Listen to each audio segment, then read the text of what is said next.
પહેલા અભિનંદન એટલા માટે આપીશ ને ભાઈઓને પણ અભિનંદન આપીશ કે તમે તમારા બાળકોના સપના પૂરા કરવા માટે એને સહકાર આપી રહ્યા છો.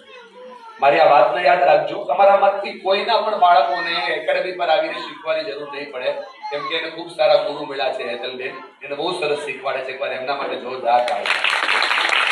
અને આ શીખવાનો અને મંચને આગળ લઈ જવાનો પ્રયત્નના શિક્ષકોનો પણ ખૂબ સહકાર છે. એમના માટે એકવાર અભિનંદન. કેમ કે શિક્ષકને રાતે શાળા પછી શિક્ષકને લાવવાની સૌથી અઘરી વાત હોય. એના બદલે ઉત્સાહથી શિક્ષકો પર ઉભા થાવ. શિક્ષકો બધા એકવાર એમના માટે ઉત્સાહથી એકવાર જોરદાર તાળીઓ પાડવા. તમારા બાળકોના